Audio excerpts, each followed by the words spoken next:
আল্লাহ রাব্বুল আলামিনের ঘর পবিত্র কাবা ঘরকে কেন্দ্র করে আল্লাহর নিদর্শনাবলী রয়েছে। এক নম্বর নিদর্শন হলো হাজরে আসওয়াদ।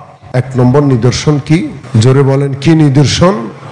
হাজরে আসওয়াদ। আল্লাহ রাসূল সাল্লাল্লাহু আলাইহি ওয়াসাল্লাম বলেন, ফিল হাজরি ওয়াল্লাহি লা ইয়াবআসান্নাহু আল্লাহু ইয়াউমাল কিয়ামাহ له عينان يبصر بهما ولسان ينطق به ويشهد على من استلمه بحق। কাবা ঘরের এক কোনায় হাজরে আসওয়াদটা প্রথিত আছে। এই হাজরে আসওয়াদকে আল্লাহ তাআলা কিয়ামতের দিন উঠাবেন, তাকে একটা জবান দিবেন, সে ওই জবান দিয়ে, ওই মুখ দিয়ে সরাসরি আল্লাহর সাথে কথা বলবে। আল্লাহ, পাথরের মধ্যে কথা বলার যোগ্যতা, ভাষা, জবান কে দান করবেন? ওয়ালিসানুন ইয়ানতিকু বিহি, জবান হবে, জবান দিয়ে কথা বলবে। ওয়াইনানি ইয়াবসুরু বিহিমা, হাজরে আসওয়াদ পাথরের দুখানা চোখ হবে, চোখ দিয়ে সে তাকায় তাকায় দেখবে। ওয়ায়াশহাদু আলা মান ইসতালামাহু বিহাক্কিন, হাজরে আসওয়াদ ওদের জন্য সাক্ষী দিবে যারা হাজরে আসওয়াদকে চুমু দিয়েছে।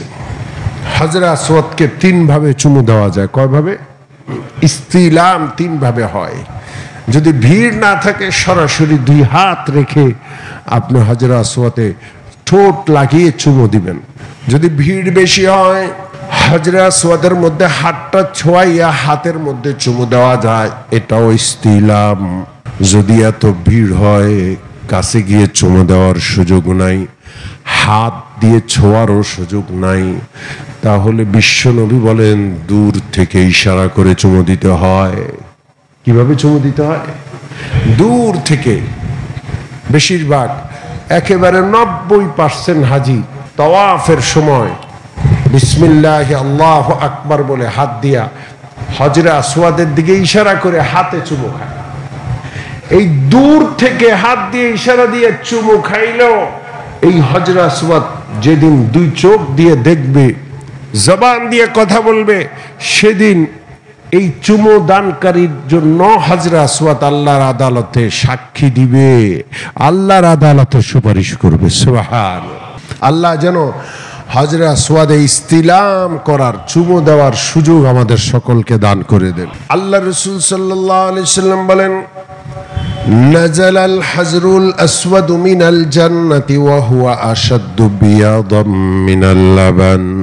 হাজরে আসওয়াদ পাথর, এটা পৃথিবীর দুনিয়ার কোনো পাথর নয়।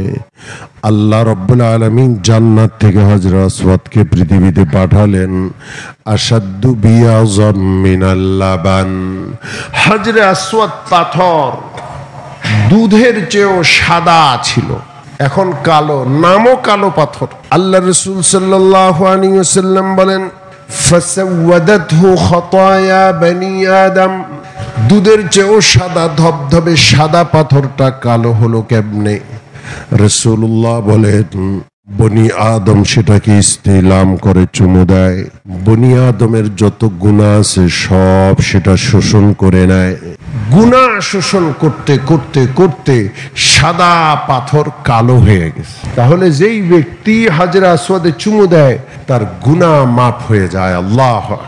আল্লাহ রাব্বুল আলামিনের অসংখ্য নিদর্শন, এর মধ্যে একটা নিদর্শন হলো রুকনে ইয়ামানি। হাজরে আসওয়াদ পাথরের ঠিক আরেকটা কোনায়, হাজরে আসওয়াদ পাথর যে কোনায়, এর পিছন দিকের কোনাটাতেই আর রুকনুল ইয়ামানি। আল্লাহ রাসূল বলেন, এই রুকনে ইয়ামানিতে সর্বদা আল্লাহ তাআলার পক্ষ থেকে 70 জন রহমতের ফেরেশতা অবস্থান করে। কয়জন? জোরে বলেন, কয়জন? ওয়াক্কিলা বিররুকনিল ইয়ামানি 70 মালাকান। বিশ্বনবী বলেন, রুকনে ইয়ামানিতে আল্লাহ তাআলার পক্ষ থেকে 70 জন ফেরেশতা অবস্থান করেন। যে ব্যক্তি রুকনে ইয়ামানিতে দোয়া করে, রুকনে ইয়ামানির একটা দোয়া আছে, আল্লাহুম্মা ইন্নী আসআলুকাল আফওয়া ওয়াল আফিয়াতা ফিদ দুনিয়া ওয়াল আখিরাহ। এই দোয়াটা আছে পাশাপাশি কোরআনের একটা দোয়া আছে, আমরা সকলেই জানি, একটু পড়ি। রব্বানা আতিনা ফিদ দুনিয়া হাসানা ওয়া ফিল আখিরাতি হাসানা ওয়া কিনা আযাবান নার। পবিত্র কোরআনের এই আয়াতটা যারা পাঠ করবে, আল্লাহ তাআলার রহমতের সেই 70 জন ফেরেশতা তাদের জন্য দোয়া করবে, আমিন আমিন বলবে, তাদের দোয়া কবুলের জন্য আল্লাহর কাছে সুপারিশ করবে। রুকনে ইয়ামানি, এটাও আল্লাহ তাআলার একটা নিদর্শন। পবিত্র কাবা ঘরের দরজা এবং হজরে আসওয়াদের মাঝখানের জায়গাটাকে মুলতাজাম বলে। আল্লাহ রাসূল বলেন, আল মুলতাজামু মাউযাউন ইস্তাজাবু ফীহি দুআ। মুলতাজাম এত একটা বরকতময় জায়গা, সেখানে দোয়া কবুল হয়। মা মিন আবদিন দা আল্লাহ ফীহি, মাকাম ইব্রাহিম আছে, হাতিম আছে। হাতিম কাবা ঘরেরই অংশ, কাবা ঘরের বাহিরে ঘেরাও করা একটা জায়গা আছে গোল করে, এটাকে কি বলে? হাতিম বলে। হযরত আয়েশা রাদিয়াল্লাহু আনহা একবার মান্নত করেছিলেন কাবা ঘরের ভিতরে 2 রাকাত নামাজ পড়বেন। যখন আল্লাহর রাসূলের সাথে তিনি হজে গেলেন কিংবা উমরাতুল কাযাতে গেলেন, আল্লাহর রাসূল আয়েশার হাত ধরে হাতিমের ভিতরে ঢুকিয়ে দিলেন। তুমি হাতিমের ভিতরে যদি নামাজ আদায় করো, তোমার মান্নত পুরা হয়ে যাবে, কারণ হাতিম কাবা ঘরেরই অংশ। আল্লাহু আকবার। মাকাম ইব্রাহিম আছে, সাফা আছে, মারওয়া আছে, আর অসংখ্য জায়গা, আরাফা, মিনা, মুজদালিফা, অসংখ্য জায়গা। নবীদের স্মৃতি, আল্লাহর স্মৃতি। যাবো তো ইনশাআল্লাহ। আল্লাহ আমাদের সকলকে আল্লাহর ঘরে নিয়ে যান। আল্লাহর ঘরে যাওয়া ব্যতীত আল্লাহ মৃত্যু দান না করেন। এই বরকতময় জায়গাগুলো নিজের চোখে দেখায়া দেন আল্লাহ। আমিন বলেন।